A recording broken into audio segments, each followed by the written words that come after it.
اس کو بھی خالص نہیں رہنے دیا ہے، پہلے روایتی جعلی تھی، اس میں بھی لوگوں نے اللہم انی لک صمت وبک آمنت وعلیک توکلت وعلی رزقک افطرت، اور ملاوٹ ہوئی، شاید بھی ملاوٹ پائی ہوئی ہے۔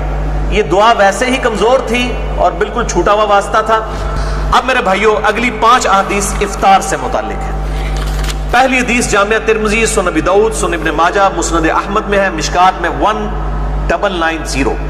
آپ صلی اللہ علیہ وسلم نے فرمایا جب تم میں سے کوئی افطار کرے تو کھجور سے کرے کہ وہ باعث برکت ہے، یعنی فوراً طاقت آ جاتی ہے، کیلوریز۔ اگر کھجور میسر نہ آئے تو پانی سے افطار کر لے، وہ باعث طہارت ہے، یعنی کھجور یا پانی۔ یہ بعض لوگوں نے کہا جی نمک نال بھی کر لے، اے بھی نہ ہوئے، وہ کولوں لا لیندے چیزاں، بھائی نمک دا کدھر ذکر نہیں ہے، کھجور اور پانی کا ذکر ہے۔ دوسری حدیث جامعہ ترمذی اور سنن ابی داؤد میں ہے، مشکات میں 1991۔ آپ صلی اللہ علیہ وآلہ وسلم نماز مغرب سے پہلے چند تازہ کھجوروں کے ساتھ افطار کیا کرتے تھے۔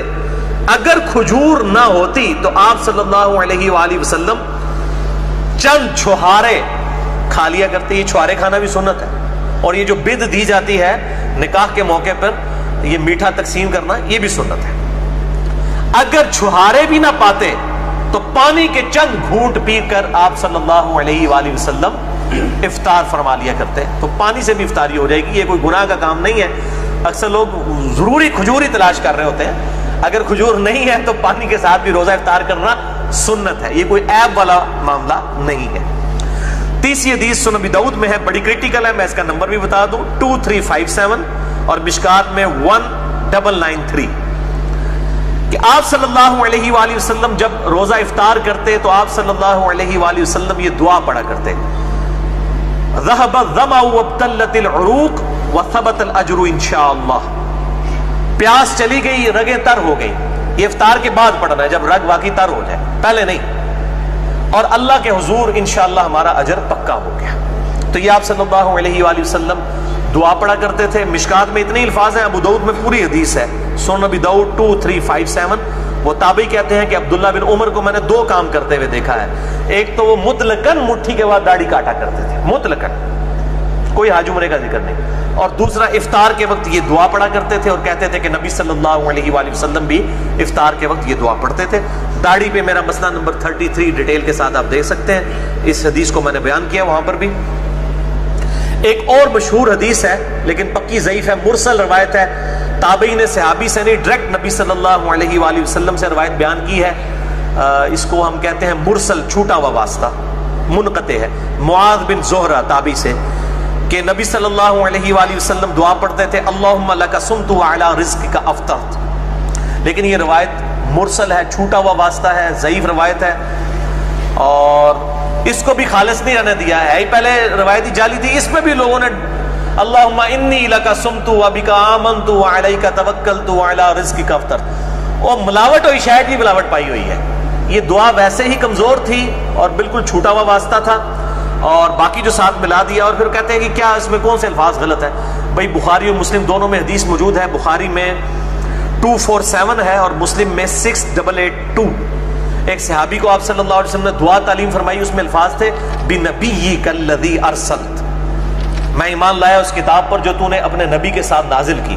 اس صحابی نے دعا میں پڑھ دیا برسولک، میں اس کتاب پر ایمان لایا جو تیرے رسول کے ساتھ نازل ہوئی۔ رسول سپرلیٹو ڈگری ہے، نبی تو چھوٹی ڈگری ہے، اس نے نبی کے الفاظ کو رسول کر دیا، اعلیٰ کام کیا، نیکی کا کام، لیکن آپ صلی اللہ علیہ وآلہ وسلم نے فرمایا بنبی کا کہو، وہی کہو جو میں نے تعلیم فرمایا، یعنی بنبی کا کو بی رسولی کا بھی نہیں پڑھ سکتے، یہ جائے کہ بندہ خود سے جی وہ واقعنا عذاب القبری، واقعنا عذاب الحشری، پتہ نہیں کیا کچھ داخل کیا ہوا ہے۔ قرآن میں دعا آئی ہوئی ہے میرے بھائیوں، سورۃ البقرہ میں، بخاری اور مسلم میں موجود ہے، ربنا آتنا فی الدنیا حسنۃ وفی الآخرۃ حسنۃ وقنا عذاب النار، یا بخاری اور مسلم میں ہے اللہم ربنا آتنا فی الدنیا حسنہ وفی الآخرۃ حسنۃ وقنا عذاب النار۔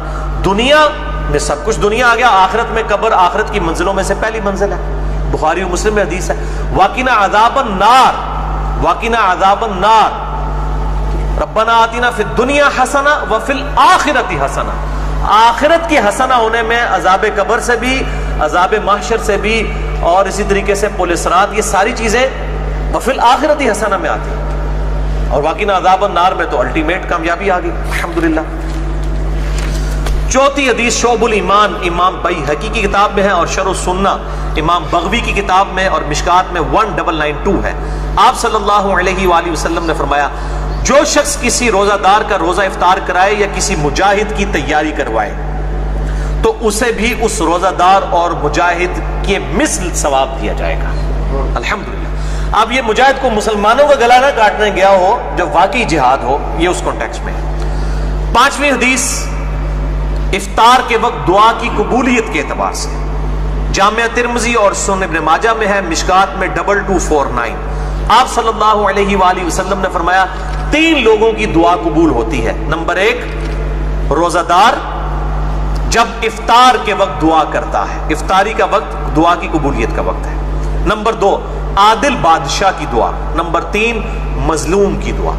بال اس میں کئی ڈیٹیلز ہیں، مثلا نمبر 82 میرا دیکھ لیں، دعا کی قبولیت کن معاملات میں نہیں ہوتی اور کئی معاملات میں ہو جاتی ہے اور کیا ایشوز ہوتے ہیں، وہ الگ سے ایک ٹاپک ہے۔ اسی کانٹیکسٹ میں ایک اور ضمن حدیث ہے سنن ابن ماجہ میں 1753 کہ آپ صلی اللہ علیہ وآلہ وسلم نے فرمایا افطار کے وقت کی گئی دعا رد نہیں کی جاتی۔ وہ اس حدیث میں الفاظ تھے کہ دعا قبول ہوتی ہے، اس میں الفاظ ہیں دعا رد نہیں ہوتی۔ یہ مشکات میں نہیں ہے، میں نے اس لیے ابن ماجہ کا نمبر بتایا۔ اور اس حدیث کے راوی کہتے ہیں ابن ابی ملیکہ تابعی کہ عبداللہ بن عمر بن عاص یہ حدیث بیان کیا کرتے تھے اور افطار کے وقت وہ دعا کیا کرتے تھے اللہم انی اسألک برحمتک التی وسعت کل شیء ان تغفر لی۔ اے اللہ میں تجھ سے تیری رحمت کا سوال کرتا ہوں، وہ رحمت جو ہر چیز کو گھیرے ہوئے ہے، کہ میری مغفرت فرما دے۔ اس کے علاوہ بھی دعائیں کر سکتے ہیں، ربنا آتنا فی الدنیا والی دعا کر لیں، صبح شام کے اذکار کے لیے آئیڈیل وقت ہے۔ شام کے اذکار کا آئیڈیل وقت غروب آفتاب سے پہلے ہے، کیونکہ وہ شام کے اذکار ہیں، رات کے اذکار نہیں ہیں، شام کے اذکار ہیں۔